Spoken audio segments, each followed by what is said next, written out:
Hello, Love Muffin. I thought the lighting in here was so good, so I just thought I would hop on and give you a little update on how the US Polo Tour has been going. I'm currently in Dublin. I've been here for a few days. I have done all of the Irish polo clubs. Yesterday I was at All Ireland. I've also gone to Polo Wicklow. And then I also did Bishopland the other day, which was so good. Alejo kicked my butt. Oh my goodness. And it reminded me how good / unrelenting Argentine polo coaches are. I guess I haven't really been worked that hard in so long. It took me right back to 9 years ago when I learned how to play polo, actually, in Open Door, which is outside of Buenos Aires, Argentina. And yeah, it's all been good. My legs are really sore, and it's a good kind of soreness though. I'm getting better, and I'm getting back into the thing that I love. It's been a couple years since I played consistently, so this past month and a half has been the longest consistent stretch of playing in a while. I did the US Polo Tour, so it took me a year, but I played nearly every polo club in the United States of America. There's over 130. There's actually more listed, but a lot of the physical clubs, there's double, like two separate names of clubs, but within one physical space. So if you look it up, it'll show that there's more than that, but really it's just one club. I even visited a couple of the private clubs that patrons have built themselves, and nobody else really plays at those clubs except the patron or maybe a few of his friends. Because I thought it was a real club, so I just said, hey, can I come by? And they're like, well, I guess. But here we are, and what can I tell you?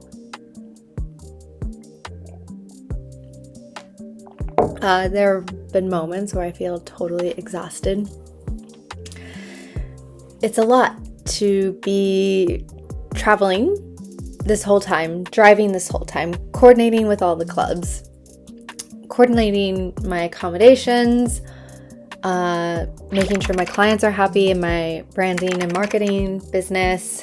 I actually just found out, my client confirmed, I'm headed to Germany to do a creative brainstorming session with a new manufacturing client. Well, it's a subsidiary of my existing client. And I need to creative direct a whole photo shoot, videography, drone stuff. So it's a lot, but again, I feel so grateful. This is my life. It's wild. And again, I don't know, it just makes me a true believer that life is whatever you create of it. What can I tell you about some of the polo stuff before I hit the road? I'm going to drive up to the Belfast area.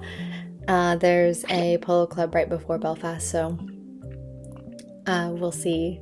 It's a long little drive, but not too bad. I'm from Texas originally, so those are a lot of long drives through the state. There's a lot of different horses to ride all throughout the UK and all throughout Ireland and Isle of Man as well. But luckily, for the most part, I haven't ridden anything that was actually dangerous or just really bad or frustrating. Sometimes it's a little frustrating. Unlike, I would say, most polo players have their own horses, so they get really good at playing horses that they know. I have never owned a horse before. I always lease.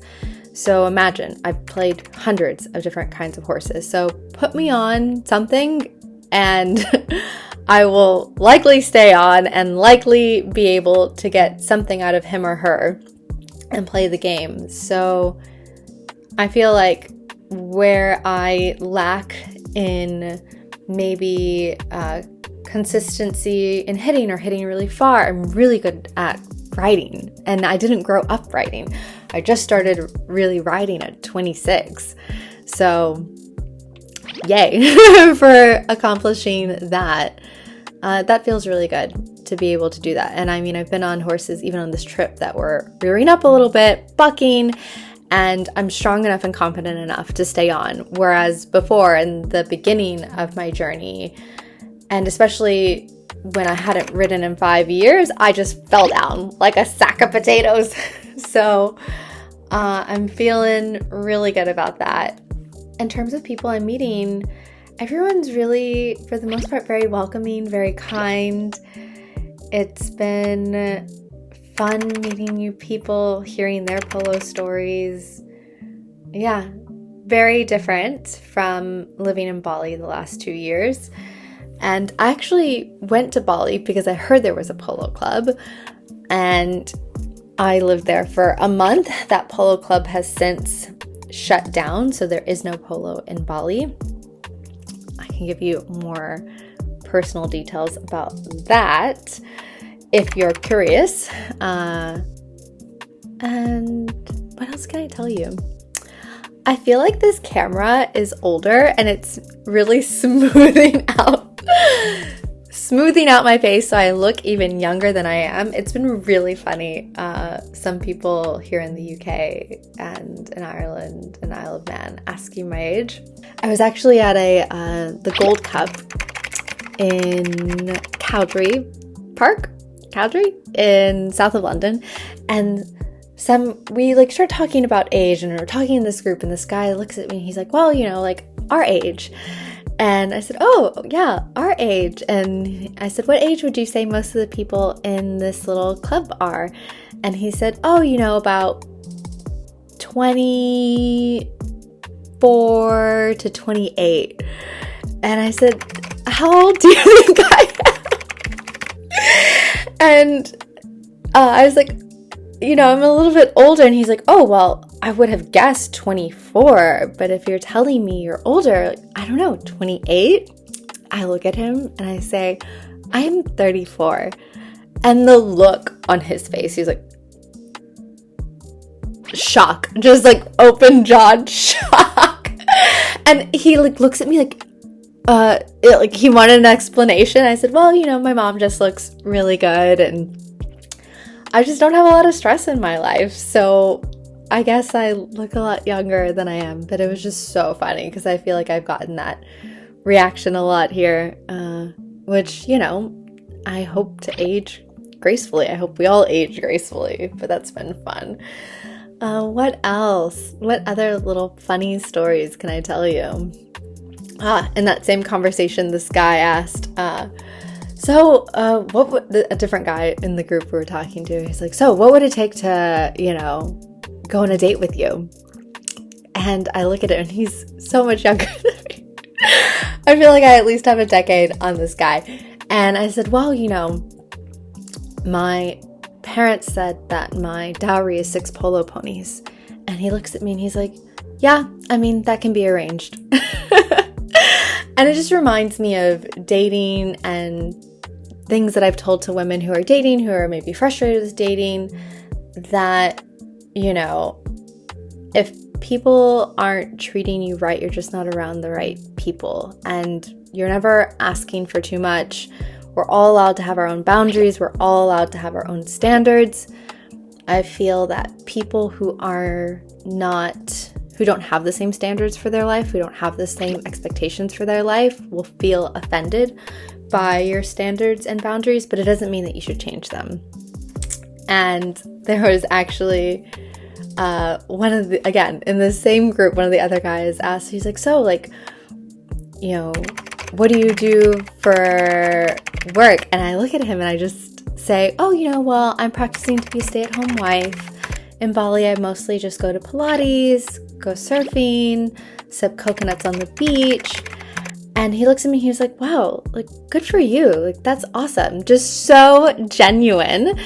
And if you tell that to some people, and I specifically do say it like that, obviously I also have a company or a couple of companies, but I say that because the people who are offended by a woman relaxing or a woman not necessarily working, the people who would take offense to that, they are not people I want in my life.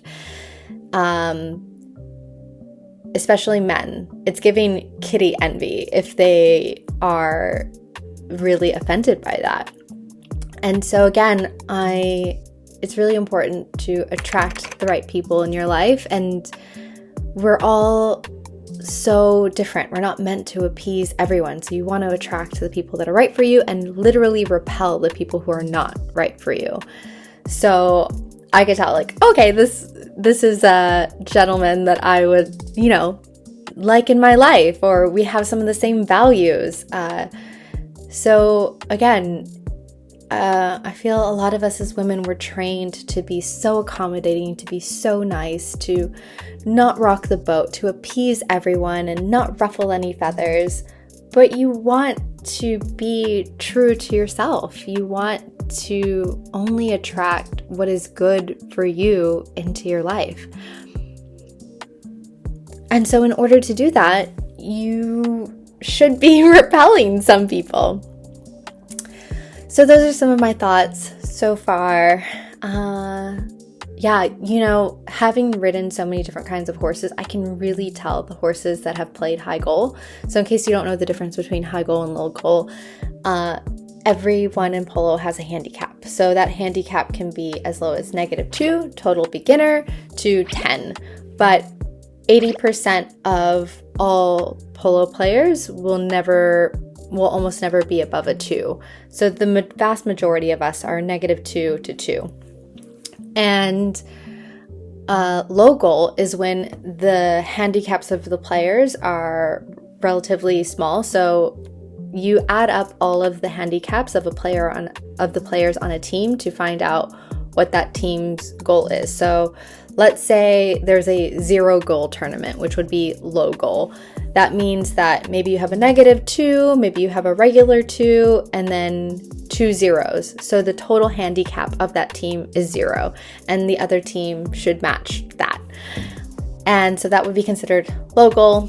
High goal, again, some of the best players in the world, you can actually get up to 40. So that means that each player on the team has a 10 handicap, and so add all those 4 together, you get 40. So I would say I've seen some really good low goal tournaments here, especially in Isle of Man and Ireland, and then some pretty decent mid-goal, I would say, tournaments in the UK, or England. And yeah, now I'm headed to Scotland, so we'll see how that winds up. And then I'm also I might try to this was not part of the original plan, but because I am going for work to Germany, I might try to also hit a couple of polo clubs there. And I'm going to visit a really good friend in Zurich, Switzerland. I've never been, and there is a polo club there. So if we have time, we'll do that. But any hoozles, so good to see you, my friend. Keep on keeping on. Keep on pursuing your dreams. Keep on living life. Just remember, things are neither good nor bad. They simply are, and it is how you choose to perceive them. You can do anything in this world. I'm living proof. I didn't grow up playing polo. I didn't grow up, having access to travel or all those things. Neither of my parents had started their own company. I have my own. So really, anything and everything is possible. All right, bye. Talk to you soon.